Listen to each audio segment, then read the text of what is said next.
सबकी आंखें विराज पर थीं। विराज की दादी भी उसे देख रही थी और उसके बोलने का इंतजार कर रही थी। उनका स्वभाव गुस्सैल होता जा रहा था। विराज की खामोशी अविका को बेचैन कर रही थी। उसे ऐसा लग रहा था कि जैसे विराज सालों से कुछ नहीं बोला हो और जब विराज बोलेगा तब वो उसे अपनी लाइफ से बाहर निकाल देगा। दिव्या विराज से प्यार से बोली, बोलो विराज, बता दो सबको कि तुम मुझसे ही प्यार करते हो और मैं तुमसे। भले ही मेरी फैमिली तुम्हारे साथ शादी के लिए राजी ना हो, लेकिन फिर भी मैं तुमसे ही शादी करूंगी। बस तुम सबको सच्चाई बता दो। दिव्या अभी भी किसी असहाय की तरह रो रही थी। उसकी बात खत्म होते ही विराज दिव्या की तरफ बढ़ा। विराज को बढ़ता देख दिव्या को ऐसा महसूस हुआ कि किसी ने उसके दिल पर जोरदार वार किया हो। वहीं विराज का बड़ा भाई विक्रम भी घबरा गया। कोई भी नहीं जानता था कि अगले पल क्या होने वाला था। दी, मैं पहले ही आपको बोल चुकी थी कि आप शादी मत करो, लेकिन आपने मेरी बात नहीं सुनी। पापा और माँ भी आपको कई बार बोल चुके थे, लेकिन आपने किसी की भी बात नहीं सुनी और अपने मन मुताबिक फैसला ले लिया था। अगर आप उस दिन पापा और माँ की बात मान लेती तो आज आपको ये दिन नहीं देखना पड़ता। खामोशी भरे हॉल में अचानक एक आवाज़ सुनाई दी। सबका ध्यान उस आवाज़ की तरफ गया। वो अविका की बहन आरोही थी, जिसकी कुछ दिन पहले ही शादी हुई थी। आरोही आगे बोली, विराज का इरादा साफ है, वो अपनी गर्लफ्रेंड को ही चुनेगा और आपको। आरोही आगे कुछ बोल पाती इससे पहले उसकी माँ ने उसे अपनी तरफ खींच ली और बोले, आरोही चुप हो जाओ, ऐसा मत बोलो। यह तुम्हारी बहन का ही फैसला था विराज से शादी करने का। हमारे लाख समझाने के बावजूद भी वो नहीं समझी, तो अब हम क्या करें। बेशक आगे जो भी हो, अगर तुम्हारी बहन हमें नहीं मानती तो क्या हुआ। हम अभी भी उसके लिए एक फैमिली हैं और घर के दरवाजे उसके लिए हमेशा खुले हैं। अविका की सौतेली माँ नाटक करते हुए बोल रही थी। उनकी बातों से साफ साफ पता चल रहा था कि वे सब चीज़ों की जिम्मेदार अविका को ही बतला रही थी और साथ में वहाँ मौजूद सभी को ये भी दिखाने की कोशिश कर रही थी कि मेहता फैमिली हमेशा से अविका की परवाह करता था। लेकिन अविका ही उनकी बात नहीं समझती थी। अब कुछ लोग दो तरफ बढ़ चुके थे। कुछ लोग अविका के फेवर में थे कि अविका जैसी भी थी, उनकी नज़र में अच्छी लड़की थी और उसकी सौतेली माँ और बहन दोनों उसके बारे में जानबूझकर ऐसी बातें बोल रही थी ताकि अविका की शादी टूट जाए। अविका के सपोर्ट में वही लोग थे जो मेहता फैमिली को अच्छी तरह से जानते थे। वहीं दूसरी तरफ के लोग दिव्या के सपोर्ट में थे। अविका की सौतेली माँ की बात उनको सही लग रही थी। अविका दिव्या की जगह ले रही थी। उनके हिसाब से अविका हमेशा से ही बिगड़ैल लड़की रही थी। दोनों माँ बेटी खुश थीं। उन्होंने मौके का सही फायदा उठाते हुए गर्म लोहे पर हथौड़ा चला दिया था। उन दोनों के दिल में अविका के लिए कभी प्यार था ही नहीं, इसलिए वे मौके की तलाश में रहती थी अविका को बुरा भला बोलने के लिए। दिव्या को भी थोड़ी हिम्मत मिली जब उसने अविका की सौतेली माँ और आरोही की बात सुनी तब। लेकिन उसने उन दोनों पर ज़्यादा ध्यान नहीं दिया। उसका पूरा ध्यान विराज पर था। वो बहुत ही धीमे और मीठी आवाज़ में बोली, बोलो विराज, बोलो प्लीज। विराज अपनी बहुएं चढ़ाई और इस पर विराज ने अपना मुंह खोला और बोला, बहुत देर हो चुकी है दिव्या। सबकी नज़र विराज पर घूमी। विराज आगे बोला, मैं मानता हूँ कि हम दोनों एक दूसरे से प्यार करते थे और हम दोनों शादी भी करने वाले थे, लेकिन हम दोनों की पहले ही ब्रेकअप हो चुका था। दिव्या की सांसें थम गईं। वो जोर से चिल्लाते हुए बोली, तुम कैसे ब्रेकअप कर सकते हो मुझसे। मैंने तो ऐसा कुछ भी नहीं कहा तुमसे। और चलो मान लेती हूँ कि हम दोनों का ब्रेकअप हो गया था, लेकिन आजकल ये आम बात है। छोटी छोटी लड़ाइयाँ हर कपल में होती हैं और रूठना बनाना होता रहता है। बात इतनी सी नहीं है दिव्या, बात बहुत बड़ी थी। तुमने खुद मुझे छोड़ा था और चली गई थी और तुम मुझसे ब्रेकअप करके ही गई थी। विराज थोड़े गुस्सैल अंदाज में बोला। दिव्या चुप हो गई। वहीं अविका के दिल में उम्मीद की एक किरण दिखाई दी। विराज का दिव्या को इस तरह से बोलना साबित कर रहा था कि वो अविका के साथ था और उसी से शादी करने वाला था। अपने भाई का साथ देते हुए अंजलि भी बोली, दिव्या, जब तुम और भाई रिलेशनशिप में थे तब तुम मेरे भाई के बारे में कुछ भी नहीं जानती थी कि वो कौन है और उसकी असलियत क्या है। तुम मेरे भाई को बस एक सिंपल लड़के के तौर पर जानती थी। और मुझे अभी भी याद है कि एक दिन तुम्हारा शो चल रहा था और मैं भी उसे देखने गई थी। विराज भी वहीं मौजूद था और शो खत्म होने के बाद तुमने विराज से कैसा बर्ताव किया था वो मुझे अभी भी याद है। तुम कहो तो क्या मैं बता दूं सबको कि तुमने उस दिन मेरे भाई को कितना कुछ कहा था। दिव्या का चेहरा पूरी तरह से पीला पड़ गया। धीरे धीरे हर कोई उसे ही बोलने लगे थे। विराज की तरह उसकी बहन अंजलि को भी लोग आज पहली बार देख रहे थे। विराज दिव्या को देखते हुए बोला, दिव्या, मैं तुम्हें प्यार नहीं करता अब। बेहतर होगा कि तुम इस बात को समझ जाओ और लाइफ में आगे बढ़ो और मुझे भूल जाओ। मैं ऑलरेडी किसी और का हो चुका हूँ। विराज अबिका की तरफ देखते हुए बोला। विराज ने अपना हाथ अबिका की तरफ बढ़ाया। अबिका को भी यकीन नहीं हो रहा था कि विराज ने आखिरकार उसे ही चुना था। वो विराज को देखती रही। उसे समझ में नहीं आ रहा था कि वो क्या रिएक्ट करे। आज उसकी लाइफ में बहुत कुछ गुजर चुका था। एक पल में उसकी लाइफ से सब कुछ छीनता हुआ दिख रहा था, तो एक पल में उसे सब कुछ हासिल हो गया था। विराज अभी भी अबिका की तरफ हाथ बढ़ाए हुए था और अबिका की तरफ बहुत ही प्यार भरी नज़रों से देख रहा था। जब विराज पहली बार अबिका को अपने घर लेकर गया था और उसकी दादी और माँ अबिका को अपनाने से हिचकिचा रही थी, तब अबिका खुद की बेगुनाही का सबूत दी थी और विराज की फैमिली की इज्जत बचाई थी, ताकि आगे चलकर लोग ये इल्ज़ाम न लगा सकें कि अरोड़ा फैमिली ने एक बिगड़ी और चरित्रहीन लड़की को अपने घर की बहू बना लिया। अब बारी अरोड़ा फैमिली की थी कि वे अबिका का साथ दें और उसे अपनी बहू के रूप में स्वीकार कर लें। विराज अभी भी इंतजार कर रहा था।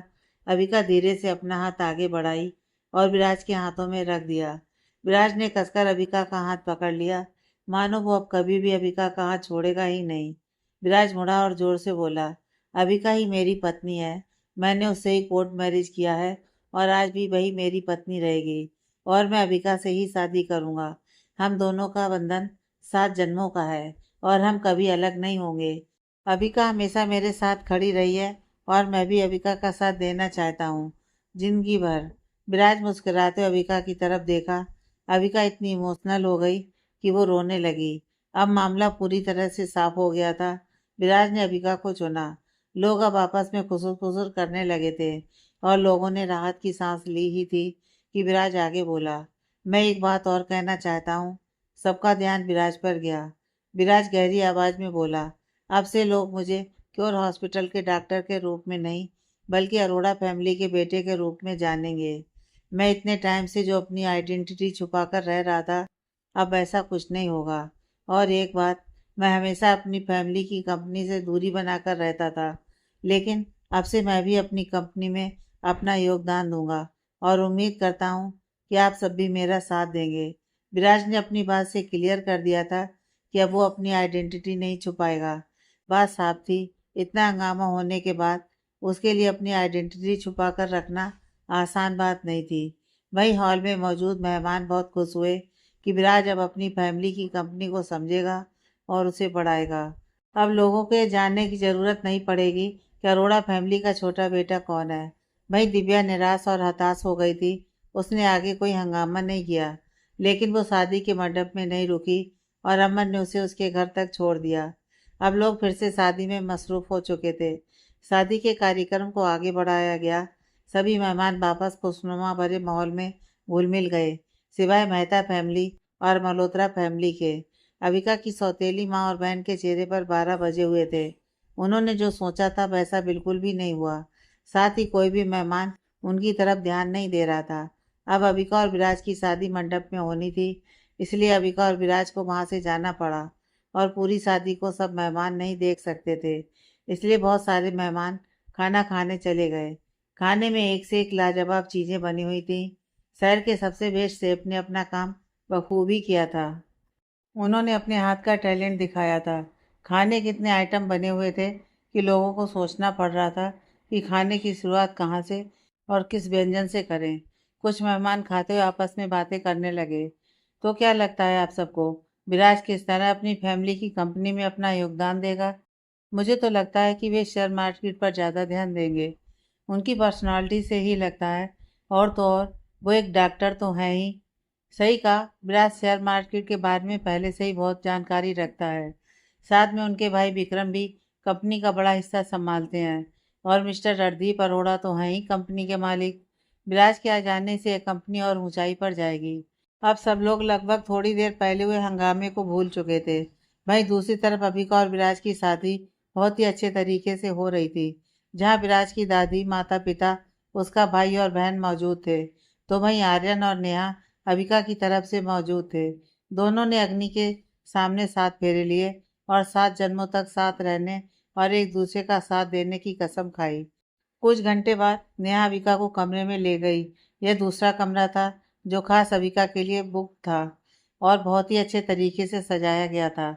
अबिका के कपड़े बहुत भारी थे। कमरे में आते ही वो अपने लहंगे को थोड़ा ऊपर उठाकर सीधे बिस्तर पर लेट गई। वो थकी हुई लग रही थी। नेहा भी उसके साथ थी, लेकिन उसका मूड कुछ ठीक नहीं लग रहा था। वो बीच बीच में कुछ बड़बड़ाए जा रही थी। नेहा को किसी की भी परवाह नहीं थी, ना तो विराज की, ना तो अबिका की, ना किसी और की। उसे परवाह थी तो बस अपने बेस्ट फ्रेंड की, जो उसकी बगल में थी। नेहा बिस्तर पर बैठ गई और बोली, अरोड़ा फैमिली को मैं शहर के सबसे ताकतवर फैमिली के रूप में जानती हूँ, लेकिन उन्होंने तुम्हारे बारे में कुछ बोला ही नहीं। मान लो अगर विराज तुम्हें छोड़कर दिव्या को अपना लेता तो तुम्हारा क्या होता? एक तो वैसे भी तुम्हारी फैमिली। अब क्या बोलूं मैं आगे। नेहा ने अपने हाथ बिस्तर पर जोर से मारे। वो गुस्से में थी। पूरे कमरे में सिर्फ वही दोनों थीं। अबिका एक गहरी सांस ली और उसे देखकर मुस्कुराते हुए बोली, नेहा, मुझे कुछ दिन पहले ही पता चला था कि विराज की एक गर्लफ्रेंड थी। मैं उस टाइम बहुत घबरा गई थी और आज भी सुबह से घबराई हुई थी। मैं विराज से इसके बारे में पूछना चाहती थी, लेकिन मेरी हिम्मत नहीं हुई कि मैं विराज से पूछ सकूं। मैं नहीं जानती थी कि मैं सही कर रही हूँ या गलत, लेकिन मैं विराज को खोना नहीं चाहती थी। मुझे नहीं पता था कि विराज ने जो भी किया वो सही किया या गलत। क्या वो सच में दिव्या को भूल चुका है या फिर उसे मुझसे प्यार हो गया है? मैं कुछ भी नहीं जानती, कुछ भी नहीं। मगर आज जो हुआ उससे मेरी जान जाते जाते बच गई। मैं दोबारा ऐसी सिचुएशन को फेस नहीं करना चाहती हूँ। अविका की आवाज़ बहुत ही नरम थी और उसकी आंखों में डर साफ साफ दिख रहा था। वो आज का दिन कभी भूल नहीं पाएगी। नेहा अविका की तरफ देखी और बोली, टेंशन मत लो अविका, जो भी हुआ अच्छे के लिए हुआ है। दिव्या अपनी गलती की सजा भुगत रही है, और अगर ऐसा ना होता तो तुम शायद कभी विराज से मिल नहीं पाती। अविका कुछ नहीं बोली, बस होटल की छत की तरफ देखती रही। इधर मेहमानों के बीच विराज बातचीत में लगा हुआ था। कई उसे दूर से ही इशारा करके बधाई देते तो कई पास आकर अपनी बात कहते। विराज सबसे अपने अंदाज में पेश आ रहा था, जैसा वो था, शांत, विनम्र और सुशील। जब उसकी बहन अंजलि उसे देखी तो वो उसके पास आई और थोड़े अजीब मुस्कान के साथ बोली, क्या बात है भाई, तुमने एक लड़की के लिए अपनी आइडेंटिटी को हमेशा के लिए सबके सामने रख दिया। मानना पड़ेगा भाभी को, उनका असर तुम पर अभी से दिख रहा है। विराज कुछ नहीं बोला, बस अपनी बहन को देखकर मुस्कुराया। अंजलि आगे बोली, खैर मैं ये बताने आई थी कि दादी ने तुम्हें और भाभी को अलग रहने से मना कर दिया है। आप और भाभी घर में रहेंगे और भाभी यहाँ से सीधे घर जाएंगी। विराज ने सोचा था कि जब वो अबिका से रीत रिवाजों के अनुसार शादी कर लेगा तब दोनों अलग होकर किसी दूसरे घर में रहेंगे, लेकिन अब उसे दादी की बात माननी थी। बस सवाल यह था कि क्या अबिका खुद को अरोड़ा फैमिली में शामिल कर पाएगी। विराज अभी भी अपनी बहन को उसकी बातों का कोई जवाब नहीं दिया। जब विराज अंजलि को कोई रिप्लाई नहीं दिया तो अंजलि को लगा कि उसने कुछ ज़्यादा ही बोल दिया था, लेकिन वो ज़्यादा सोची नहीं। उसका काम था कि दादी की बात को विराज तक पहुंचाना, और वो उसने कर दिया। अब विराज और रविका पर ही डिपेंड करता था कि वे क्या डिसीजन लेंगे। वे दोनों फैमिली के साथ रहेंगे या नहीं। विराज की दादी चाहती थी कि विराज और रविका उसके साथ घर पर रहें। वे बहुत बूढ़ी थीं और मरने से पहले अपने परपोते और पोती को देखना चाहती थी, उनको अपनी गोद में खिलाना चाहती थी। इसलिए वो अंजलि को बोली थी कि जाकर यह बात विराज को बोल दे, ताकि विराज और रविका उसकी बात समझ सकें। विराज की दादी खुद ही ये बात बोल सकती थी, लेकिन दिव्या ने जो हंगामा किया था और अरोड़ा फैमिली का उसको कुछ न बोलना, और तो और दादी भी कुछ नहीं बोल पाई थी उस समय। इसलिए वे थोड़ी डर में थी कि अगर वे जाकर विराज और रविका को ये बात बोलेंगी तो शायद दोनों उनकी बात मानने से इनकार कर देते। समय के साथ साथ विराज की दादी असहाय हो गई थी। घर पर वे बहुत अकेला महसूस करती थी। उनके तीनों पोते और पोतियां उनसे दूर रहते थे। विराज का भाई विक्रम विदेश लगातार आता जाता रहता था, तो वहीं विराज की बहन अंजलि विदेश में ही रहकर पढ़ाई करती थी और साथ ही कभी कभी वापस देश लौटकर आती थी। और अब सिर्फ विराज बच गया, जो अधिकतर हॉस्पिटल में ही बिजी रहता था, और वो भी शायद ही घर आता जाता रहता था। लेकिन दिव्या के हंगामे ने उनकी उम्मीदों पर लगभग पानी फेर दिया था। बस वे उम्मीद ही कर सकती थी कि उनके पोते पोतियां उनके साथ रहें। दोनों भाई बहन कुछ देर तक यूं ही बातें किए और फिर से मेहमानों के बीच घुल मिल गए। शादी लगभग हो ही गई थी। बस अब विदाई की रस्म बाकी थी, जो थोड़ी देर में होने ही वाली थी। कुछ मेहमान अभी भी वहाँ मौजूद थे, तो कुछ मेहमान वहाँ से खाना खाकर जा चुके थे। अबिका का दोस्त रोमी भी अबिका की शादी में आया हुआ था, लेकिन उसे विराज और अबिका की शादी से कोई प्रॉब्लम नहीं थी। वो उन दोनों की शादी से खुश था। वो खुश था क्योंकि अबिका अभी भी उसे अपना एक अच्छा दोस्त मानती थी। रोमी ने किसी वजह से नेहा को बुला लिया था। अब अबिका कमरे में अकेली थी। वो कमरे के बाहर बार बार आना जाना नहीं करना चाहती थी, उसके भारी कपड़ों की वजह से, और मेहमानों के बीच नहीं जाना चाहती थी, क्योंकि वो जानती थी कि वो मेहमानों के बीच गई तो कुछ लोग उसे ही जिम्मेदार मानेंगे। अबिका थोड़ी देर कमरे में अकेली बैठने के बाद वो भी कमरे से बाहर आ गई। जब अबिका कमरे से बाहर निकली, तब वो सोची नहीं थी कि वो अचानक से विराज को देख लेगी। होटल के खाली कॉरिडोर के कोने के पास विराज खड़ा था, और होटल में लगी ट्रांसपेरेंट ग्लास की वजह से सूर्य की किरणें विराज पर पड़ रही थी, जिसमें विराज का चेहरा खिला हुआ और निखरा हुआ दिख रहा था। अबिका जब भी विराज को देखती, उसकी धड़कनें अपने आप तेज हो जाती थी, और विराज हमेशा उसे पहले से और भी हैंडसम और ड्रेसिंग लगता था। अबिका की आंखें इस पल विराज पर गड़ी थीं, जो उसकी तरफ चला आ रहा था। पास आकर विराज बहुत ही प्यार से बोला, अबिका। अबिका विराज की तरफ देखकर मुस्कुराई। इस पल दोनों के मन में अलग अलग ख्याल चल रहे थे, और दोनों के बीच अभी कुछ गलत फहमियाँ थीं, जिनका दूर होना बहुत जरूरी था। अबिका मुस्कुराई, लेकिन कुछ नहीं बोली। तभी विराज ने उसकी कलाई पकड़ ली। विराज अबिका की तरफ देखा। उसे लगा कि अबिका अभी भी उससे डर रही थी। विराज अबिका को देखकर मुस्कुराया। वो जब पहली बार अबिका को देखा था, तब से ही जान गया था कि वो इस लड़की के बिना नहीं रहने वाला था। अबिका के साथ उसे जो महसूस होता था, वो किसी और लड़की के साथ उसने कभी महसूस नहीं किया था। और विराज अबिका को इसलिए भी पसंद करता था, क्योंकि अबिका बचपन से ही दर्द में रही थी, और वो जानता था कि अबिका को सिर्फ एक प्यार करने वाला चाहिए था, जो उसे खुश रख सके, उसे प्यार कर सके। लेकिन विराज ने ही सोचा था कि आज उसकी वजह से अबिका के दिल को ठेस पहुंच जाएगी। Abika, I am sorry. मुझे तुम्हें पहले ही बता देना चाहिए था दिव्या के बारे में।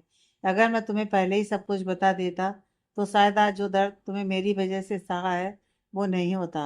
अबिका चुपचाप खड़ी रही और विराज को देखती रही। भले ही विराज और दिव्या का ब्रेकअप हो गया था, लेकिन अबिका को अभी भी लगता था कि विराज के दिल में दिव्या के लिए कुछ था। अबिका को नहीं पता था कि विराज ने उसे ही क्यों चुना, लेकिन उसे विराज पर अभी भी भरोसा नहीं था। लेकिन अबिका नहीं जानती थी कि वो जो सोच रही थी विराज के बारे में, वो बस गलत फहमी थी। आज दिव्या ने जो हंगामा किया था, वो तो शहर में फैलना ही था, और अबिका को फिर से आलोचनाओं का सामना करना पड़ेगा, और साथ में विराज को भी बहुत कुछ सुनना पड़ेगा लोगों द्वारा बाद में। अभी बहुत से लोगों की सहानुभूति दिव्या के साथ थी, लेकिन ये तो बात की बात थी। अभी दोनों को बस अपने बीच की गलत फहमी मिटानी थी। अबिका विराज की सुनहरी आंखों में देखी। उसे सिर्फ प्यार दिखाई दे रहा था, लेकिन किसके लिए, वो नहीं जानती थी। विराज भी नहीं जानता था कि अबिका दिल में क्या सोच रही थी। वो केवल इतना जानता था कि उसकी वजह से आज अबिका को तकलीफ पहुंची थी। अबिका। विराज अबिका के और करीब आते हुए बोला। वहीं कॉरिडोर में आते जाते कुछ मेहमान दोनों को देख रहे थे, लेकिन विराज को उनसे कोई फर्क नहीं पड़ रहा था। अबिका, मैं और दिव्या। विराज, मुझे तुम्हारे और दिव्या के बारे में पहले से ही पता था कि तुम दोनों 2 साल से रिलेशनशिप में थे। मैं तुमसे ये बात पूछना चाहती थी, लेकिन मैं कभी पूछ ही नहीं पाई। मुझे नहीं पता कि जिस दिन मैं तुमसे शादी के लिए पूछी थी, तो तुम क्यों मान गए थे। शायद उसकी वजह भी दिव्या ही होगी। मैं ये भी जानती हूँ कि जिस दिन हमारी कोर्ट मैरिज हुई थी, ठीक उससे एक दिन पहले ही तुम्हारा और दिव्या का ब्रेकअप हुआ था। अविका विराज को टोकते हुए बोली। वो बोलते हुए थोड़ी कांप रही थी। आज पहली बार अविका विराज को वो बात बोल रही थी जो वो कई दिनों से कहना चाहती थी। विराज चुपचाप उसकी बातें सुनने लगा। उसे कोई हैरानी नहीं हुई अविका की बातें सुनकर। अविका की बात सुनकर उसे इतना लगा कि अविका को सच में बहुत तकलीफ हुई थी आज के हंगामे की वजह से। कोई भी लड़की नहीं चाहेगी कि उसकी शादी में ऐसा तमाशा हो। अविका एक गहरी सांस ली और बोलना जारी रखी। विराज, मुझे नहीं पता कि तुम अभी भी दिव्या को पसंद करते हो या नहीं, लेकिन मैं इतना जानती हूँ कि मैं अभी भी तुम्हें पसंद नहीं हूँ। लेकिन मैं तुम्हें थैंक यू बोलना चाहती हूँ। अगर तुम आज मुझे नहीं चुनते, तो मैं शायद जिंदा ही नहीं रहे। अबिका आगे कुछ बोल पाती, विराज ने अपने हाथ अबिका के मुंह पर रख दिए। विराज अपनी आंखें सिकोड़कर गुस्से से अबिका को देखने लगा। अबिका धीरे से विराज का हाथ अपने मुंह से हटाई और अपनी आंखें नीचे कर ली और बेबसी से बोली, चिंता मत करो विराज, मैं तुम्हें कभी नहीं बोलूंगी कि तुम मुझे प्यार करो। बस मैं चाहती हूँ कि हमारी शादी बनी रहे। अबिका। विराज अपने गुस्से को ज़्यादा देर तक दबाकर नहीं रख सका और ज़ोर से बोल पड़ा। अबिका अचानक से घबरा गई। उसे समझ में नहीं आया कि विराज को अचानक गुस्सा क्यों आ गया। विराज की आंखों में अब प्यार से ज़्यादा गुस्सा भरा हुआ था। विराज पहले भी अबिका से 2 बार गुस्सा हो चुका था, लेकिन इस बार का गुस्सा कुछ और था। विराज अबिका के लिए सब कुछ कर रहा था और अबिका को लगता था कि विराज उससे प्यार नहीं करता था। बस यही गलत फहमी थी दोनों में। विराज एक कदम पीछे हटा। वो कभी नहीं सोचा था कि अबिका उसे एक दिन ऐसी बात बोलेगी।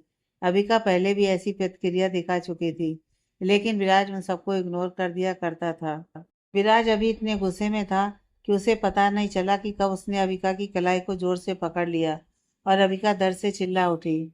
उसकी आंखों से आंसू निकल गए थे। अबिका का मायूस चेहरा देखकर विराज का दिल पिघल गया और उसका गुस्सा थोड़ा शांत हो गया। विराज फिर से उसके करीब गया और इस बार उसने अपना हाथ अबिका की पतली कमर पर रखा और अबिका को अपने करीब खींच लिया, जिससे अबिका सीधे विराज के सीने में जा गिरी। विराज धीरे से उसके कानों में बोला, तुम्हें क्यों लगता है कि मैं अभी भी दिव्या को पसंद करता हूँ, या मेरे दिल में उसके लिए अभी भी फीलिंग्स है? कैसे कह सकती हो तुम अबिका? अबिका पहले से और हैरान हो गई। विराज ने उसे संभलने का मौका नहीं दिया और आगे बोला, मैं सिर्फ तुमसे प्यार करता हूँ। मेरे दिल में तुम्हारे अलावा कोई और नहीं है और मैंने तुम्हें इसलिए चुना क्योंकि मैं तुम्हारे बगैर अब एक पल भी नहीं रह सकता और तुमसे दूर होकर तो कभी भी नहीं। अबिका की सांसें अब थम गईं। उसे एहसास हुआ कि वो अब तक विराज के बारे में जो सोचती थी सब उसकी गलतफहमी थी। विराज दिव्या से नहीं उससे प्यार करता था। अबिका को समझ में नहीं आ रहा था कि वो क्या रिएक्ट करे। एक तो वो और विराज पहली बार इतने करीब थे कि दोनों के बीच में से हवा भी नहीं गुजर सकती थी। ऊपर से विराज का अट्रैक्टिव लुक। अबिका एक पल में ही ढेर हो गई। आई लव यू अबिका, तुम मेरी हो और मैं तुम्हारा, और हम दोनों की शादी कोई मजाक नहीं है, समझी तुम? अबिका अभी भी हकी बकी थी। दोनों की सांसें आपस में टकरा रही थीं। दोनों की धड़कनें एक ही स्पीड से धड़क रही थीं, मानो दोनों एक हो गए हों। विराज अपनी आंखें और गहरी करते हुए बोला, आज के बाद कभी भी मत बोलना कि मैं तुमसे प्यार नहीं करता या फिर तुम मेरे लिए कोई मायने नहीं रखती हो। अगर मैंने ऐसा सुना तो मुझसे बुरा कोई नहीं होगा। विराज एक ही टाइम पर प्यार और गुस्सा दोनों दिखा रहा था। अबिका को अब जाकर समझ में आया था कि विराज की लाइफ में उसकी अहमियत कितनी ज़्यादा थी। अबिका को भी समझ नहीं आ रहा था कि इस पल वो खुश हो या रोए। एक तो विराज गुस्से में उसे डांट भी रहा था और अपने प्यार का इजहार भी कर रहा था। अबिका की आंखों से आंसू गिरने लगे थे, मगर वो खुशी के थे या गम के उसे भी नहीं पता था। लेकिन उसे एक बात से बड़ा सुकून मिला था कि विराज अब सिर्फ उसका था और वो दोबारा उस पर शक नहीं करना चाहती थी। विराज ने अबिका की ठोड़ी को ऊपर उठाया। उसके चेहरे पर मुस्कान और गुस्से की भावना दोनों थी। अबिका विराज का चेहरा घूर कर देखी। विराज समझ गया कि अबिका की जो भी गलत फहमी थी वो खत्म हो चुकी थी, लेकिन अबिका को इस सच्चाई को मानने में थोड़ा टाइम लगेगा। विराज अबिका के करीब गया, मानो अब वो उसे किस कर लेगा। विराज ऐसा ही जताया कि वो अबिका को किस करने वाला था, लेकिन उसने अपने चेहरे को अबिका के चेहरे पर सटाया और धीरे से बोला, भरोसा करो अबिका, मैं अभी तुम्हारा हूँ। अबिका और हैरान होती जा रही थी। जो विराज उसके सामने अच्छा बनकर रहता था, आज वो बहुत ही ज़्यादा रोमांटिक हो गया था। अबिका का पूरा शरीर नरम हो गया और उसने खुद को पूरी तरह से विराज को सौंप दिया। अब अबिका का सिर विराज के सीने पर था और अबिका लगभग अपना होश खो चुकी थी। आज जिंदगी की सारी खुशियां उसे मिल गई थी, इतनी कि वो समझ ही नहीं पा रही थी। दोनों रोमांटिक मूड में एक दूसरे की बाहों में थे। उन्हें कोई फर्क नहीं पड़ रहा था कि लोग आते जाते उन्हें देख रहे थे। विराज के इतने रोमांटिक बिहेवियर से अबिका शांत थी। उसे आज पता चला कि विराज भी उसकी तरह प्यार का भूखा था और बहुत ज़्यादा रोमांटिक था। विराज ने अबिका को अपने सीने से हटाया और उसकी तरफ देखते हुए बोला, मैं चाहता हूँ कि तुम्हारी सारी गलत फहमी दूर हो जाए, ताकि हम दोनों का यह जो बंधन है कभी ना टूटे। अबिका मुस्कुराने के अलावा कुछ ना कर सकी। विराज ने धीरे से उसके आंसू पोंछे। कॉरिडोर से गुजर रहे लोग दोनों को देख रहे थे और मुस्कुरा रहे थे। जिनमें से एक विराज की फैमिली थी। जब विराज की दादी दोनों को देखी यूं एक दूसरे के करीब, तब उनकी आंखों से खुशी के आंसू छलक पड़े। उनके मन को बहुत सुकून मिला यह देखकर कि उनके पोते को उसकी पत्नी मिल गई थी जो उसका ध्यान रखेगी। लेकिन उनके मन में अभी भी एक मलाल था कि उनके बड़े पोते यानी कि विराज के भैया विक्रम अभी भी कुंवारे थे। उन्होंने अबिका और विराज को मन ही मन आशीर्वाद दिया और हॉल में आकर अपने बड़े पोते को ढूंढने लगी। उन्होंने देखा कि उनका बड़ा पोता विक्रम मेहमानों से बहुत हंसी मजाक में बातें कर रहा था। दादी तुरंत विक्रम के पास गई। वहीं पास में मौजूद अंजलि भी कुछ प्लान कर रही थी। विराज की दादी अपनी बूढ़े कदमों के साथ विक्रम की तरफ जा रही थी कि तभी उन्होंने अबिका और विराज को हॉल में एक साथ आते हुए देखा। वे दोनों को देखकर फिर से खुश हो गईं। विराज की दादी दिव्या से ज्यादा अबिका को पसंद करती थी। भले ही अबिका की फैमिली वाले अच्छे नहीं थे, लेकिन उनको इससे कोई मतलब नहीं था। उनके मन में अभी भी एक ही बात थी कि किसी तरह से अपने पोते को घर पर रख सकें। इसलिए उन्होंने सोचा कि अगर विराज और अबिका उनको मना भी कर देते हैं तो वे अपने बड़े पोते विक्रम को बोलेंगी। अबिका और विराज के चेहरे पर मुस्कान थी। अब दोनों फोटो सेशन के लिए जा रहे थे और उसके बाद विदाई होनी थी। दोनों होटल के गार्डन की तरफ चले गए। कुछ मेहमान उन दोनों को देखने के लिए उनके पीछे गए। आरोही दूर खड़ी होकर ये सब देख रही थी। उसके मन में सिर्फ और सिर्फ आक्रोश भरा हुआ था। गुस्से में उसने धीरे धीरे अपने नाखूनों को कुरेदना शुरू कर दिया। वो इतने गुस्से में थी कि उसे खुद नहीं पता चला कि वो क्या कर रही थी। अबिका पहले से ही जानती थी कि विराज अरोड़ा फैमिली का बेटा है। वो ऐसा कब से करने लगी, अपने घर वालों को भी नहीं बताई कि विराज असलियत में कौन है। वो क्या करना चाहती थी ऐसा करके? क्या अबिका को लगता था कि अगर वो विराज की असलियत बता देगी तो कोई और विराज को उससे छीन लेगी, या फिर विराज उसे छोड़ देगा? जो कि ऐसा नहीं होना चाहिए। मैं अबिका को इतनी खुश नहीं देखना चाहती हूँ।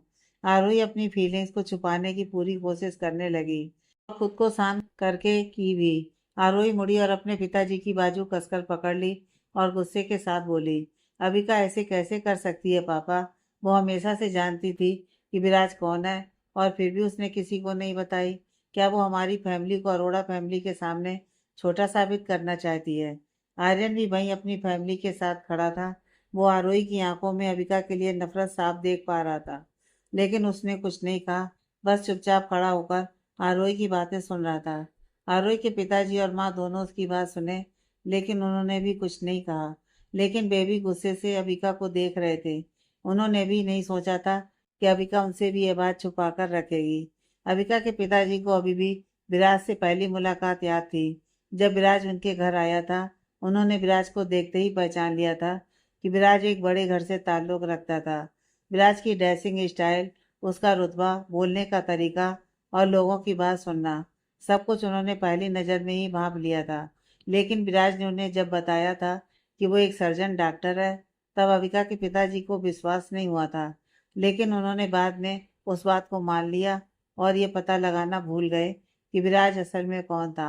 और तो और उन्हें विराज और अविका की शादी इसलिए पसंद नहीं थी क्योंकि वो विराज के साथ अपने सबसे प्यारी बेटी यानी आरोही को देखना चाहते थे। वे अविका को विराज के साथ देखकर बिल्कुल भी खुश नहीं थे। वे इस वक्त सिर्फ यही सोच रहे थे कि अविका जानबूझकर विराज की असलियत नहीं बताई ताकि वो अपनी फैमिली को और बदनाम कर सके। वहीं करण के पिताजी महेंद्र मल्होत्रा कभी नहीं सोचे थे कि जिस लड़की को मेरे बेटे ने छोड़ दिया था और जो पूरे शहर में बदनाम थी, उसे विराज पसंद कर लेगा और उससे शादी कर लेगा। उन्हें यह देखकर बिल्कुल भी अच्छा नहीं लग रहा था। उन्होंने धीरे से अविका के पिताजी को कहा, अमन, तुम्हारी बेटी को वो मिल गया जिसकी वो बिल्कुल भी हकदार नहीं है। आरोही भी उनकी बात को सुन रही थी। करण के पिताजी ने जो अभी कहा था वो आरोही के लिए भी था, लेकिन करण के पिताजी जानते थे कि करण को संभालने के लिए आरोही ही ठीक थी। मगर वो खुश तो बिल्कुल भी नहीं थे। उनके हिसाब से अविका के पिताजी ने उनसे कुछ बातें छिपाई थी और उन्होंने आरोही की शादी जानकर उनके बेटे करण के साथ कर दी और बड़ी बेटी की शादी अरोड़ा फैमिली से कर दी। करण के पिताजी के हिसाब से अविका के पिताजी अविका से बहुत प्यार करते थे, लेकिन वे जानबूझकर दिखाते नहीं थे। इसलिए अविका की शादी विराज से होने दी। महेंद्र मल्होत्रा के मन में भी अलग ही खिचड़ी पक रही थी। आरोही का चेहरा पीला पड़ गया। कुछ दिन हुए हैं उनकी शादी और करण के पिताजी ऐसी बातें बोल रहे थे। इससे साफ जाहिर था कि करण के पिताजी उसके पिताजी से खुश नहीं थे। आरोही अपना सिर घुमाकर करण की तरफ देखी, जो उसके बगल में खड़ा था। करण अपनी अलग ही बेचैनी में खोया हुआ था। अगर किसी को सबसे ज़्यादा तकलीफ हो रही थी तो वो था करण, क्योंकि उसे विराज और रविका एक साथ मुस्कुराते हुए बिल्कुल भी नहीं भा रहे थे। करण खुद को कोस रहा था कि क्यों उसने अबिका को छोड़ दिया। उसे अबिका के साथ बिताए हुए पल याद आ रहे थे, लेकिन साथ में करण अबिका के बारे में बुरा भी सोचने लगा था कि अगर विराज अरोड़ा फैमिली से नहीं होता तो वो एक साधारण फैमिली से होता, तो क्या अबिका तब भी विराज से शादी करती। अब करण अबिका को लालची और धोखेबाज किस्म की लड़की समझने लगा। इसे वो खुद को दिलासा दे रहा था। आलिया भी अबिका और विराज को एक साथ देखकर बिल्कुल भी खुश नहीं थी। वो इतने टाइम से विराज को पसंद करती थी, और जब वो विराज को अपने दिल की बात बोली तब बीच में अबिका आ गई, जिससे उसका सपना टूट गया। नफरत भरी नजरों से और गुस्से भरे चेहरे से आलिया अपने आप में कुछ ना कुछ बड़बड़ाए जा रही थी। मेहता फैमिली और मल्होत्रा फैमिली के लोग अपने अपने गुस्से और नफरत में थे, और सबके अपने अपनी थिंकिंग थी। उन्हें तो तब और अधिक बुरा लगा जब दिव्या के आ जाने पर भी विराज और रविका की शादी नहीं टूटी थी, और साथ में मेहमान अब उस तमाशे को लगभग भूल चुके थे। अबिका और विराज दोनों गार्डन में फोटो सेशन में बिजी थे। दोनों बहुत खुश थे। अब दोनों के बीच की गलतफहमी भी दूर हो गई थी। दोनों एक दूसरे के कंधे पर हाथ रखकर फोटो खिंचा रहे थे। विराज धीमी आवाज में बोला, याद है तुमने मुझे एक बार क्या कहा था जब मैंने एक बार तुम्हें किस किया था। अविका हैरानी से पूछी, क्या कहा था मैंने। सोचो सोचो, विराज बोला। मुझे याद नहीं, तुम ही बोलो, अविका बोली। उस दिन मैंने तुम्हें किस किया था, तब तुमने मुझे दूर धकेलते हुए कहा था कि जब तक हम दोनों की शादी रीति रिवाज से नहीं हो जाती तब तक हम एक दूसरे के करीब नहीं आएंगे। अब तो हम दोनों की शादी हो चुकी है, वो भी दूसरी बार, और रीति रिवाज से तो। चुप रहो बेशरम कहीं के। अविका विराज को टोकी और शर्माकर अपना सर नीचे कर ली। विराज भी उसे देखकर मुस्कुराने लगा। उन दोनों ने फिर फैमिली के साथ फोटो खिंचवाए। जब ये फोटो सेशन खत्म हुआ था, अविका के पैर में थोड़ी सी मोच आ गई, और वैसे भी अविका बहुत थक सी गई थी आज। विराज उसे उठाकर होटल के हॉल में ले गया और सोफे पर बिठा दिया। हालांकि विराज भी थका हुआ था, लेकिन उतना नहीं जितना कि अविका थकी थी। विराज को अपनी थकावट इसलिए महसूस नहीं हो रही थी क्योंकि उसे इसकी आदत थी। वो घंटों ऑपरेशन रूम में सर्जरी करता था। अविका नीचे झुककर अपने पैर को छू ही रही थी कि विराज ने उसका पैर को दबाना शुरू कर दिया, जिस जगह पर अविका को मोच आई थी। आसपास के लोग ये देखकर थोड़े हंसने लगे। अविका का चेहरा थोड़ा पीला हो गया। उसे शर्मिंदगी महसूस होने लगी। वो विराज से बोली, विराज उठो, ये क्या कर रहे हो तुम। आसपास के लोग हमें देख रहे हैं, उठ जाओ विराज। विराज अविका के पैर सहलाते हुए बोला, देखते हैं तो देखने दो, और तुम चुपचाप बैठो। डॉक्टर तुम हो या मैं। बस कुछ मिनट और फिर तुम्हारी पैर की मोच गायब हो जाएगी। विराज अविका की तरफ देखते हुए बोला। अविका अभी भी शर्मा रही थी। विराज ने बस कुछ ही मिनट में उसकी मोच ठीक कर दी। विराज ने आगे अविका से कहा, अविका मुझे तुमसे एक बात पूछनी थी। क्या तुम अरोड़ा मेंशन में रहना चाहती हो या फिर मेरे साथ रहना चाहती हो। दादी चाहती हैं कि हम दोनों वहीं जाकर उनके साथ रहें। विराज अबिका की तरफ नजरें गहरी करके देख रहा था। अबिका थोड़ी हैरान हुई कि विराज अचानक ये क्यों पूछने लगा। अबिका और विराज पहले भी इस टॉपिक पर बात कर चुके थे। अबिका को विराज की फैमिली के साथ रहना पसंद था। हालांकि अबिका को अभी भी दादी से थोड़ा डर लगता था, लेकिन अब अबिका का डर बस नाम मात्र का रह गया था। वो विराज की फैमिली के साथ घुल मिल गई थी, लेकिन अविका के मन में अभी भी कुछ सवाल थे अरोड़ा फैमिली को लेकर, कि क्या वे अविका को अपनी बहू के रूप में अच्छे से अपना पाएंगे या फिर नहीं। अविका को यह बात हमेशा मन में खलती रहती थी। कुछ देर सोचने के बाद अविका बोली, विराज तुम क्या सोच रहे हो। तुम जहाँ बोलोगे मैं वहीं रहूंगी, चाहे वो तुम्हारा घर हो या फिर अपार्टमेंट। अविका जानती थी कि विराज अपने घर के साथ साथ एक अपार्टमेंट में रहता था, जो कि उसके हॉस्पिटल के कुछ 1.25 किलोमीटर की दूरी पर था। वहां से विराज को इमरजेंसी में हॉस्पिटल जाने में आसानी होती थी। अबिका कभी उसके अपार्टमेंट में नहीं गई थी। जब दोनों एक दिन वहां जा रहे थे तब उसकी दादी ने दोनों को कॉल करके घर बुला लिया था। फिर अबिका को दोबारा मौका नहीं मिला कि वो अपार्टमेंट देख कर आए। विराज भी इस पर यही सोच रहा था कि अबिका उसकी फैमिली के साथ एडजस्ट कर पाएगी या नहीं। उसने फिर मुस्कुराते हुए कहा, अच्छा रहने दो इस बात को, हम कभी और इस बारे में बात कर लेंगे, मगर फिलहाल हम घर पर ही रहेंगे कुछ दिन। उसके बाद डिसाइड करेंगे कि क्या करना है। अविका को समझ में नहीं आया कि वो विराज को क्या बोले, इसलिए वो सिर्फ अपना सिर हिला सकी। विराज आगे बोला, अगर तुम्हें घर पर ठीक नहीं लगेगा तो फिर हम अपार्टमेंट में शिफ्ट हो जाएंगे। अविका इस पल भी चुप रही। वो अभी भी विराज और उसकी फैमिली को अच्छी तरह से नहीं जानती थी, इसलिए अब विदाई का टाइम आ गया था। बचे हुए मेहमान कुछ होटल के मेन गेट के पास जमा हो गए। विराज की कार को बहुत ही खूबसूरत ढंग से सजाया गया था। क्योंकि विराज की कार एक महंगी कार थी और उसमें सनरूफ सिस्टम था, तो वो और भी ज़्यादा खूबसूरत लग रही थी। अबिका अपने भाई के गले लगी और रोने लगी। अब उसके सर पर से उसके भाई का हाथ हटने वाला था। वो भाई जिसने उसे बचपन से हर मुसीबत से उसे बचाते हुए आया था।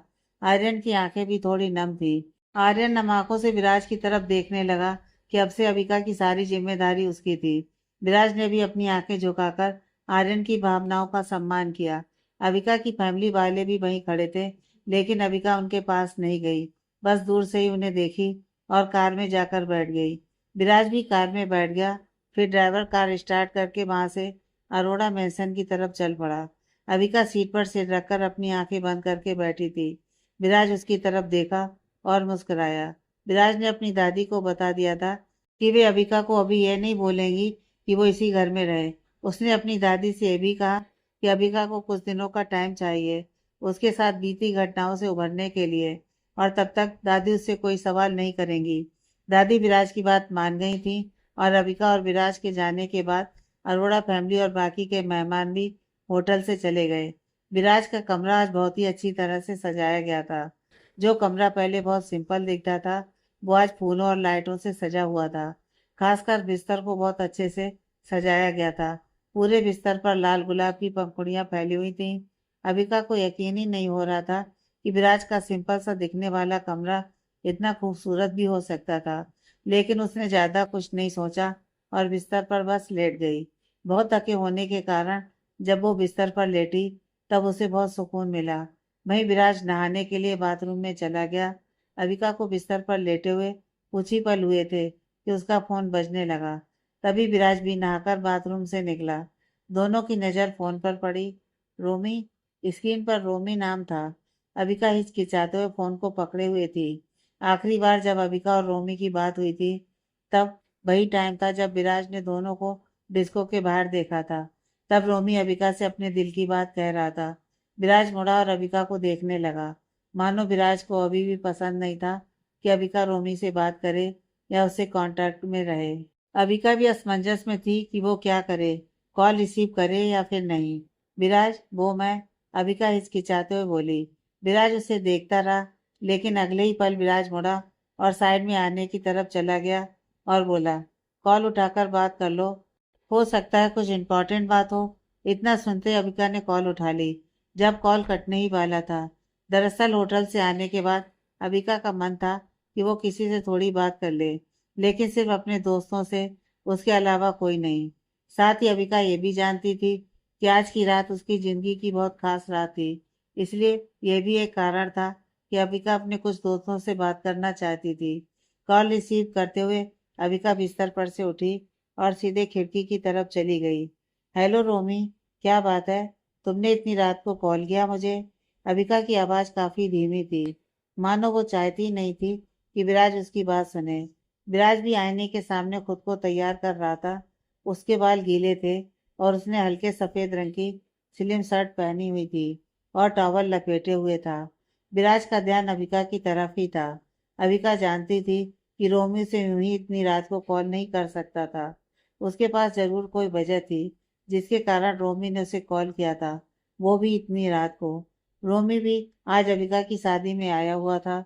उसे अपने कुछ रिश्तेदारों ने बताया कि विराज कोई और नहीं बल्कि अरोड़ा फैमिली का छोटा बेटा था और अबिका अरोड़ा फैमिली की बहू बनने जा रही थी। इससे रोमी हैरान हो गया था। इतने अमीर फैमिली का इंसान एक सिंपल लाइफ जीता था और आम लोगों के बीच रहता था। अबिका की बात सुनकर दूसरी तरफ से रोमी ने जवाब दिया, हेलो अबिका, सॉरी मैंने तुम्हें इतनी रात को डिस्टर्ब किया। मैं जानता हूँ कि आज की रात तुम्हारे लिए बहुत खास है, लेकिन मैं जो बात बताने वाला हूँ वो भी इम्पोर्टेंट है। अबिका बोली, नहीं कोई बात नहीं रोमी, बोलो क्या इम्पोर्टेंट बात है। याद है मैं कई दिनों से तुम्हें कुछ बताना चाहता था, लेकिन मैं खुद कंफ्यूजन में था इस बात को लेकर। रोमी बोला। किस बात को लेकर? अविका हैरानी से पूछी। तुम्हारी असाइनमेंट वाली बात। मैंने श्रेया, संजना और अनुष्का को कॉलेज के कैंटीन में उस दिन बात करते हुए सुना था, जब श्रेया की झूठ पकड़ी गई थी कि श्रेया ने तुम्हारी असाइनमेंट चुराई नहीं थी, बल्कि किसी ने उसे दिया था। रोमी की बात सुनते ही अबिका की आंखें थोड़ी बड़ी हो गईं। वो जानना चाहती थी कि आखिर किसने उसकी असाइनमेंट श्रेया को दी थी। वो थोड़ी गंभीर आवाज में बोली, क्या किसी ने श्रेया को मेरी असाइनमेंट दी थी? लेकिन किसने? क्या तुम जानते हो वो कौन है? इतना सुनते ही विराज के कान खड़े हो गए और उसने अपनी बहुएं चढ़ा ली और अविका की बातों की तरफ पूरी तरह से ध्यान दे दिया। रोमी आगे बोला, जिसके बारे में श्रेया बात कर रही थी वो आज तुम्हारी शादी में भी मौजूद थी। लेकिन मैं सिर्फ इतना ही जानता हूँ कि वो तुम्हारी फैमिली का कोई मेंबर था। बस मैं इतना ही जानता हूँ। मैं कब से तुम्हें यह बात कहना चाहता था, लेकिन तुम अपनी शादी की तैयारी में बहुत बिजी थी, इसलिए मैंने ना बताना ही बेहतर समझा। लेकिन आज जब मैंने तुम्हारी फैमिली को देखा और उनके हाव भाव देखे, तो यह बात तुम्हें बताना मेरे लिए बहुत ज़रूरी हो गया। तुम समझ रही हो ना मैं क्या कह रहा हूँ? अविका को बिल्कुल भी हैरानी नहीं हुई रोमी की बात सुनकर। बस वो ये सोचने लगी कि वो आखिर कैसे नहीं समझ पाई कि उसके घर वाले भी उसके साथ ऐसा कर सकते थे। अविका ने अपना असाइनमेंट सिर्फ नेहा को दिखाई थी, और एक दिन जब अविका अपने असाइनमेंट पर काम कर रही थी, तब आरोही और करण उसके कमरे में आए थे, और उनके अलावा किसी और ने अविका का असाइनमेंट को नहीं देखा। अविका हमेशा अकेले में अपना डिजाइन बनाया करती थी, ताकि कोई उसके आइडिया को चुरा ना सके। लेकिन वो उस दिन कैसे भूल गई थी? रोमी के बोलने से पहले अविका समझ गई कि आखिर किसने श्रेया को उसकी असाइनमेंट दी थी। मैं समझ गई रोमी, किसने मेरी असाइनमेंट की कॉपी श्रेया को दी थी? रोमी आश्चर्य से पूछा, किसने? मेरी बहन आरोही ने। उसके अलावा कोई और हो ही नहीं सकती है, अविका बोली। रोमी अब आरोही के हाव भाव याद करने लगा। जब उसने शादी में उसे देखा था, वो भी समझ गया कि अविका सही बोल रही थी। लेकिन रोमी को विश्वास नहीं हो रहा था कि आरोही ऐसा कर सकती थी। वो जानता था कि अविका और आरोही में अनबन होती रहती थी, और वो अविका की फैमिली मैटर में नहीं घुसना चाहता था। इसलिए वो हमेशा से आरोही को इग्नोर किया करता था। लेकिन आज जब उसने आरोही के हाव भाव देखे, तो उसे कहीं से भी नहीं लगा कि आरोही एक पल के लिए भी अविका के लिए खुश थी। बल्कि आरोही के हाव भाव से पता चल रहा था कि उसके दिल में सिर्फ और सिर्फ नफरत भरी हुई थी। अविका, रोमी ने नरमी आवाज में कहा। वो समझ गया था कि अविका को यह सुनकर बहुत बुरा लग रहा था, लेकिन वो कुछ कर नहीं सकता था। थैंक्स रोमी, तुमने मुझे ये बात बताई। अब मैं जानती हूँ कि आगे मुझे क्या करना है। ओके बाय, मैं तुमसे बाद में बात करती हूँ। अविका एक गहरी सांस लेकर बोली। अविका की आवाज़ इस बार नॉर्मल थी, ना ही कोई रिएक्शन और ना कुछ और। इतना कहकर अविका कॉल कट कर दी। अविका खिड़की के बाहर देखकर कुछ सोचने लगी। कुछ देर यूं ही खिड़की के बाहर देखने के बाद वो मुड़ी, और जैसे ही वो मुड़ी, अपने सामने विराज को पाई। वो अचानक से डर गई और अपने हाथ अपने सीने पर रखते हुए बोली, यह क्या हरकत है विराज? तुमने तो मुझे डरा ही दिया। अचानक से अविका की सांसें तेज हो गईं। विराज उससे गुस्से की नजरों से देख रहा था, मानो वो उससे फिर से गुस्सा हो गया हो। अविका एकदम पीछे हटी और सोचने लगी कि विराज को क्या बोले। अविका थोड़ी सहमी हुई सी थी। विराज ने धीमी आवाज में कहा, रोमी ने क्या कहा? अविका उसकी बात सुनी और उसके चेहरे को देखते हुए बोली, मेरी असाइनमेंट की कॉपी करके श्रेया को देने वाली आरोही थी। यही बात बता रहा था रोमी। अविका के चेहरे पर अब नाराजगी की भावना थी। विराज इतना सुनकर सिर्फ अपना सिर हिलाया। मैं क्यों समझ नहीं पाई कि आरोही भी ऐसा कर सकती थी, क्योंकि नेहा के अलावा सिर्फ करण और आरोही ही मेरा असाइनमेंट देखे थे। अविका टेंशन से बोली। तभी विराज ने उसके माथे पर अपना हाथ रखा और हौले हौले दबाने लगा। अविका को इससे बहुत राहत मिली। विराज के सिर दबाने से उसे ऐसा महसूस हुआ कि अब वो बस बिस्तर पर जाकर सो जाए। तभी अविका को एहसास हुआ कि आज तो सुहागरात की रात थी। अविका अचानक से विराज की तरफ देखी और बोली, रहने दो, मैं खुद अपना सिर दबा लूंगी। लेकिन विराज उसकी तरफ गुस्से से देखा और अगले ही पल हंसते हुए बोला, चुप रहो, और मैं जो कर रहा हूँ मुझे करने दो। मैं इसलिए तुम्हारे माथे को दबा रहा हूँ, ताकि तुम्हारे दिमाग की सारी टेंशन दूर हो जाए और तुम आराम से सो सको। विराज अविका को अब प्यार भरी नजरों से देखने लगा था, मानो वो कब से उसे प्यार करना चाहता था। अविका का सुंदर चेहरा उसके घुंघराले बाल, शर्मीला चेहरा। विराज को एकाएक अबिका की हर रिएक्शन याद आने लगे।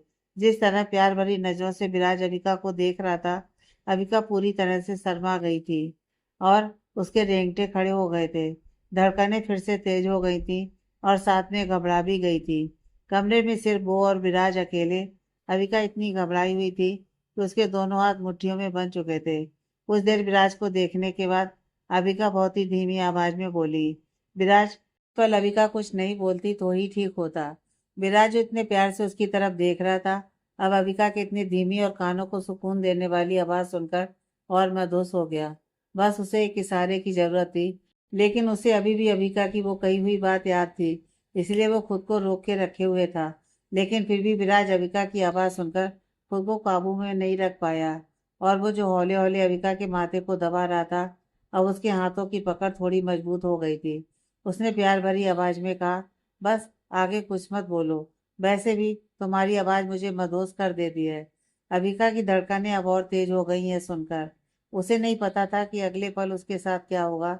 हालांकि वो जानती थी कि विराज उसे सिर्फ प्यार ही करेगा, लेकिन फिर भी अबिका घबराई हुई थी। कुछ देर दोनों चुप रहे। अबिका विराज को और विराज अबिका को देखे जा रहा था। कुछ देर बाद विराज अपनी फीलिंग्स को कंट्रोल करते हुए आराम से बोला, इतना घबराओ मत। मैंने तुमसे प्रॉमिस किया है, बिना तुम्हारे कुछ बोले मैं तुम्हें टच नहीं करूंगा, इसलिए थोड़ी शांत हो जाओ। अबिका कुछ नहीं बोली। वो जानती थी कि इस पल विराज बहुत बेकरार है और उसके बोलने भर की देरी है। फिर विराज अपनी फीलिंग्स जाहिर कर ही देगा। थोड़ी देर और अबिका के माथे को दबाने के बाद उसने उसे छोड़ दिया। अबिका वहां से मुड़ी और सीधे बिस्तर पर चली गई। विराज अभी भी उसे देख रहा था। उसकी सुनहरी आंखें जो पूरी तरह से प्यार से भरी हुई थी, अबिका को ही निहार रही थी। अबिका की घबराहट अभी भी कम नहीं हुई थी। वो विराज की नजरों में प्यार साफ तौर पर देख सकती थी। विराज उसे देखते हुए अचानक उसकी तरफ बढ़ा। अबिका की घबराहट और बढ़ गई और वो बोली, विराज, तुम क्या सोच रहे हो? वहीं रुक जाओ। कमरे के बाहर विराज की दादी दोनों की बातें सुन रही थी। उन्होंने जबरन विराज की माँ का हाथ पकड़े हुए था और साथ में विराज की बहन अंजलि भी उनके साथ थी। विराज की दादी जहाँ दोनों की बात सुनकर खुश थी, तो वहीं विराज की माँ और बहन दोनों शर्म के मारे वहां से जाना चाहती थी। उन्हें आज पता चला कि उनका विराज जो इतने शांत स्वभाव का था और जो हमेशा खुद को कंट्रोल में रखता था, वो इतना रोमांटिक भी था। विराज की दादी कब से इस पल का इंतजार कर रही थी। उनकी खुशी उनकी झुर्रियों भरे चेहरे पर साफ दिखाई दे रही थी। हालांकि विराज जानता था कि कमरे के बाहर उसकी दादी सब कुछ सुन रही थी। अबिका फिर से घबराते हुए बोली, विराज, तुमने अभी मुझसे कहा कि मेरी परमिशन के बिना तुम मुझे टच भी नहीं करोगे, फिर इतने करीब क्यों आ रहे हो तुम? अबिका आगे कुछ बोल पाती इससे पहले विराज ने उसे खींचकर अपनी बाहों में भर लिया। दोनों के होंठ बस एक दूसरे को चूमने ही वाले थे, लेकिन विराज का भी कोई इरादा नहीं था। उसने धीरे से अबिका के कानों में कहा, तुम्हें पता है, दादी कमरे के बाहर खड़ी होकर सब सुन रही हैं। तुम जितनी जोर से बोलोगी, दादी उतनी ही खुश होंगी। अबिका एकदम से चुप हो गई। वो कुछ कर भी नहीं सकती थी। ना तो बोल सकती थी और ना तो विराज को खुद से अलग कर सकती थी। उसके मन में एक ही सवाल चल रहा था कि आगे क्या होगा, सुहागरात की रात कैसे बीतेगी। विराज अभी भी कंट्रोल में था और अपनी फीलिंग्स को बाहर आने से रोक रहा था। अगली सुबह अविका की आंख अचानक खुली। वो पूरी तरह से थक चुकी थी। उसकी बड़ी बड़ी आंखें एकटक कमरे की सीलिंग को देखने लगी। कल रात विराज से बात करते हुए वो कब विराज की बाहों में सो गई, उसे पता ही नहीं चला। विराज ने भी अपने प्रॉमिस को तोड़ा नहीं और उसने बिना अविका की मर्जी के कुछ भी नहीं किया। बस दोनों एक दूसरे की बाहों में सोए हुए थे। अविका विराज को देखने के लिए अपना चेहरा घुमाई। उसने विराज का हैंडसम चेहरा देखा जो उसे ही देख रहा था। विराज मुस्कुराते हुए बोला, गुड मॉर्निंग, उठ गई तुम? अविका शर्मा गई और अपनी आंखें नीची कर ली। विराज आगे बोला, तो तुम तैयार हो? आज तुम्हारा पहला दिन है अरोड़ा फैमिली में। अब तुम अरोड़ा फैमिली की बहू हो। अविका थोड़ी हैरान हुई कि विराज अचानक से ये बातें क्यों करने लगा। क्या मतलब हो सकता है इन बातों का? अविका अभी भी विराज के साथ लिपटी हुई थी, उसकी बाहों में। विराज ने उसे अपनी तरफ और खींचा और अविका के घुंघराले बालों में अपनी उंगलियां फेरते हुए बोला, रात को तुम इतनी थकी हुई थी कि बात करते ही मेरी बाहों में सो गई। मैं एक बात बोलूं, मैंने अपना प्रॉमिस अभी तक नहीं तोड़ा है और आगे भी नहीं तोड़ूंगा जब तक तुम मुझ पे अच्छे से भरोसा नहीं कर लेती। अबिका आराम से विराज की बातें सुने जा रही थी। विराज ने आगे बोलना जारी रखा। हम दोनों की शादी महज एक शादी नहीं है, 7 जन्मों का बंधन है। अब तुम हर जन्म में मेरी ही रहोगी। विराज मुस्कुराया। अबिका भी मुस्कुराई और शर्माने लगी। अबिका बिस्तर पर से जैसे उठी, विराज ने उसका हाथ पकड़ लिया और बोला, क्या हुआ? कहाँ जा रही हो तुम? क्या तुम्हें मेरी बातें अच्छी नहीं लगी? अबिका मुस्कुराते हुए बोली, नहीं, अब मुझे जाने दो। ऐसा लगता है कि घर पर मेहमान आए हुए हैं। उनकी आवाज़ें यहाँ तक सुनाई दे रही हैं। अगर मैं नीचे नहीं गई तो उनको लगेगा कि नई नवेली बहू के बहुत नखरे हैं। अब छोड़ो मेरा हाथ। विराज हंसने लगा और उसने अबिका का हाथ छोड़ दिया। अबिका जल्दी से तैयार हो गई। साथ में विराज भी तैयार हो गया। दोनों तैयार होकर कमरे से निकले और नीचे हॉल की तरफ जाने लगे। अबिका हॉल की तरफ देखी तो उसे कुछ अलग लोग दिखाई दिए। वो पहले कभी इतने लोगों को हॉल में जमा नहीं देखी थी। अबिका विराज के पीछे पीछे जाने लगी। दोनों सीढ़ियों से उतरते हुए हॉल में आ गए। जब विराज की दादी अबिका को देखी तो उनके चेहरे पर मुस्कान आ गई। वे जल्दी से अबिका के पास आईं और अबिका के चेहरे को अपने हाथों से पकड़ लिया और उसके माथे को प्यार से चूमी। वाह, आपकी बहू तो सच में बहुत सुंदर है। विराज सच में बहुत किस्मत वाला है जो इतनी सुंदर बीवी ढूंढ कर लाया। एक बेहद ही मधुर आवाज उन्हीं लोगों में से आई। अबिका की नजर एकाएक एक औरत पर पड़ी जो एक कढ़ाईदार बनारसी साड़ी पहने हुए थी, जो बहुत ही ज्यादा महंगी लग रही थी। उस औरत ने महंगे आभूषण भी पहने रखे थे और देखने में भी वे किसी अमीर घर की लग रही थी। सही कहा तुमने, इनकी बहू सच में बहुत सुंदर है और देखने में भी बहुत ही संस्कारी लग रही है। उस औरत के पास बैठा आदमी भी उसके पीछे पीछे बोला। अबिका थोड़ी घबरा रही थी उन लोगों के सामने। विराज अबिका को देख रहा था। वो अबिका के पास आकर उसका हाथ पकड़ लिया और उसके साथ ही खड़ा हो गया। हॉल में विराज की फैमिली को छोड़कर 6 लोग और मौजूद थे जो वहां आए हुए थे, जिनमें से 2 अधेड़ उम्र के आदमी थे और उनकी 2 पत्नियां थीं। उनमें से एक सिंघानिया फैमिली थी और दूसरी बजाज फैमिली थी, और एक लड़का था जो राव फैमिली का इकलौता बेटा सिद्धार्थ राव था, जिसकी उम्र 25 साल थी। वो विराज और उसके भाई विक्रम का अच्छा दोस्त भी था, और सिंघानिया फैमिली की बेटी जिसका नाम सानवी सिंघानिया था। इन तीनों फैमिली के अच्छे संबंध थे अरोड़ा फैमिली के साथ। विराज की माँ ने अबिका को उन लोगों से एक एक करके मिलाया, लेकिन अविका तब हैरान हुई जब उसने बजाज फैमिली का नाम सुना। एक पल के लिए उसे लगा कि यह सच में दिव्या बजाज के माता पिता तो नहीं, और जैसा अविका सोच रही थी बिल्कुल हुआ भी वैसा ही। यह बजाज फैमिली ही थी, दिव्या के माता पिता। अविका बेटा, मिस्टर और मिसेस बजाज कल के लिए तुमसे सॉरी बोलना चाहते हैं। कल दिव्या की वजह से जो कुछ भी हुआ उसके लिए। विराज की माँ बोली। हाँ बेटा, कल दिव्या की वजह से तुम्हें बहुत कुछ सुनने को मिला और साथ में तुम दोनों की शादी में भी बहुत हंगामा हुआ। दिव्या कुछ ज़्यादा ही बिगड़ गई है। विराज, तुम तो जानते ही हो दिव्या को। तुम दोनों प्लीज उसकी बातों का बुरा मत मानना। अगर कल तुम्हारी जगह कोई और होती तो वो बिल्कुल भी अपनी शादी में ऐसे हंगामे को बर्दाश्त नहीं कर पाती। लेकिन बेटा अभिका, तुमने सूझबूझ से कल दिव्या ने जो हंगामा किया उसे जाने दिया। तुम सच में बहुत समझदार हो, मिसेस बजाज बोली। अभिका हल्की सी मुस्कुरा दी, वो भी बस दिखाने के लिए। बजाज फैमिली आज इसलिए विराज के घर आई थी ताकि कल जो दिव्या ने किया था उसके लिए माफ़ी मांग सके। दरअसल जब से बजाज फैमिली को पता चला था कि विराज अरोड़ा फैमिली का बेटा है, तब से वे अपने संबंध अरोड़ा फैमिली के साथ बनाना चाहते थे। अबिका बस अपना सिर हिलाई। अबिका को कल सच में बहुत बुरा लगा था दिव्या के हंगामे की वजह से, लेकिन वो यहाँ कुछ बोलना नहीं चाहती थी, इसलिए सिर झुकाकर खड़ी हो गई। जब मिसेस बजाज ने देखा कि अबिका उनकी बातों का कोई रिस्पांस नहीं दी, तब उन्होंने आगे कहा, सारी की सारी गलती दिव्या के पिताजी की है। इन्होंने ही दिव्या को इतनी छूट देकर रखी हुई है। इन्हें कितनी बार कहा कि दिव्या को समझाइए, लेकिन उन्होंने मेरी बात नहीं मानी। मिसेस बजाज ने मिस्टर बजाज की तरफ देखते हुए कहा। तभी विराज बोला, आंटी अंकल, आप लोग माफ़ी मत मांगिए। जो होना था हो गया। अब माफ़ी मांगकर हमें शर्मिंदा मत कीजिए। विराज बजाज फैमिली की बातों पर बिल्कुल भी ध्यान नहीं देना चाहता था। उसे ऐसा लग रहा था जैसे भी दिखावा कर रहे हों, इसलिए विराज ने उन्हें टोक दिया। इसके बाद ही मिसेस बजाज चुप हो गईं। इतना होने के बाद विराज पास बैठे सिरदार से गले मिलने आगे बढ़ा और उसका हालचाल पूछा। उन लोगों में फिर से बातें होने लगीं। तभी विराज की दादी ने बातों बातों में मिसेस बजाज से बोली, अगली बार आप ध्यान रखें कि आप दिव्या के बारे में बात नहीं करेंगे। खैर जाने दीजिए, सरगम की तबीयत कैसी है? मैंने तो सुना है कि आप लोग उसे अमेरिका में कुछ डॉक्टरों को दिखा चुके हैं। क्या उसकी बीमारी का कोई इलाज मिला या नहीं? अविका को समझ में नहीं आया कि दादी किस सरगम के बारे में बात कर रही थी। वो बस इतना ही समझी कि दादी को सरगम नाम की लड़की से लगाव था। वहीं विराज को इस बातों में कोई दिलचस्पी नहीं थी। वो अविका को वहां से लेकर जाने के लिए तैयार हो गया और बोला कि उसे और अविका को कुछ शॉपिंग के लिए बाहर जाना है। उसकी बात सुनकर सिद्धार्थ भी जड़ से खड़ा हो गया और उनके साथ जाने को तैयार हो गया। मिसेस सिंघानिया ने भी अपनी बेटी सानवी को विराज और अविका के साथ जाने को बोली। वे चारों घर से बाहर आने लगे। अविका बस अपने पीछे बाकी लोगों की बातें सुन रही थी, जो उसे ज़्यादा समझ में नहीं आ रही थी। घर से निकलने के बाद चारों कार में बैठकर वहां से चल दिए। वे लोग अरोड़ा मेंशन से काफ़ी दूर आ गए थे।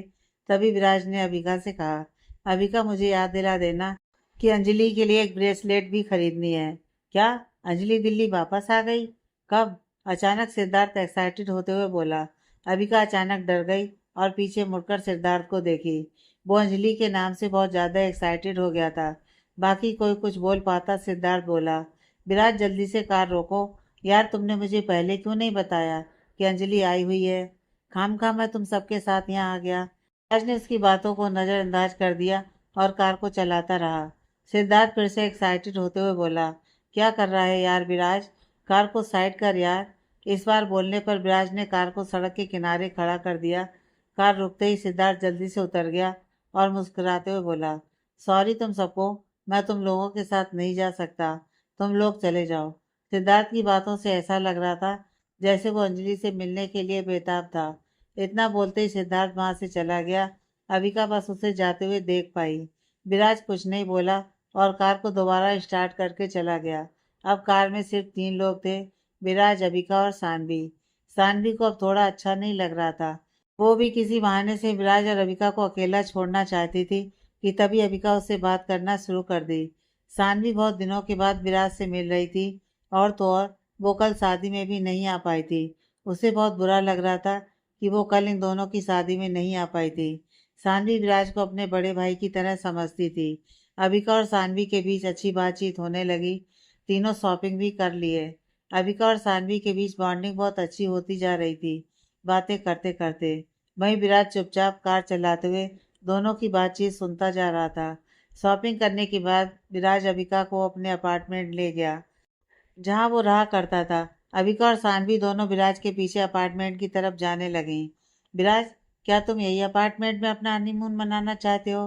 अगर हाँ, तो मैं पहले बोल दे रही हूँ कि अविका को ये बिल्कुल भी अच्छा नहीं लगेगा। सानवी बिना हिचकिचाए बोली। वो पहले भी विराज के साथ मजाक से ही पेश आया करती थी और अभी भी मजाक से ही बोल रही थी। सानवी की बात सुनकर अविका शर्माई और विराज की तरफ देखने लगी। वहीं विराज सानवी की बात को पूरी तरह से इग्नोर कर दिया। अपार्टमेंट के पास पहुंचते ही विराज ने दरवाज़ा खोला। दरवाज़ा खुलते ही तीनों हैरान हो गए, क्योंकि अपार्टमेंट में पहले से ही कोई मौजूद था। खासकर रविका उस शख्स को देखकर भौचक्की रह गई। विराज, तुम आ गए? अचानक एक मधुर आवाज़ सुनाई पड़ी। वो आवाज़ अविका के कानों में किसी कर्कश आवाज़ की तरह गूंजने लगी। उन तीनों के सामने दिव्या खड़ी थी। ऐसा लग रहा था मानो वो वहाँ कई दिनों से रह रही हो। उसने सिंपल कपड़े पहने हुए थे और हाथ में प्लेट पकड़ी हुई थी, जिसमें कुछ टोस्टेड ब्रेड थे। विराज को देखते ही दिव्या के चेहरे पर मुस्कान आ गई।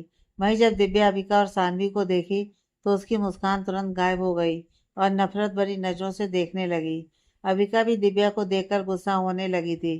खासकर उसका गुस्सा और बढ़ गया, क्योंकि सुबह ही दिव्या के माता पिता माफी मांग चुके थे और दिव्या के द्वारा किए गए हंगामे को भूलने के लिए कह रहे थे। लेकिन अविका को समझ में नहीं आया कि दिव्या यहाँ पर क्या कर रही थी। क्या वो अभी भी विराज का पीछा नहीं छोड़ना चाहती थी? क्या उसे अभी भी उम्मीद थी कि विराज उसे प्यार करेगा, या फिर दिव्या जानबूझकर विराज और अविका के रिश्ते में दरार डालना चाहती थी? चाहे जो भी बात थी, लेकिन अविका इस पर बहुत गुस्से में थी। इसे कोई फर्क नहीं पड़ता था कि विराज और दिव्या के बीच अब भी कौन सा रिश्ता था, या फिर दिव्या ये सोचकर वापस आई थी कि अविका कुछ बोलती नहीं थी, इसलिए वो आसानी से विराज को बहला सकती थी। अविका आज देखना चाहती थी कि दिव्या आगे क्या करती है। उसने गुस्से से अपने दोनों हाथों की मुट्ठी बांध ली और दांतों को कसकर दबाने लगी। आगे की कहानी नेक्स्ट पार्ट में।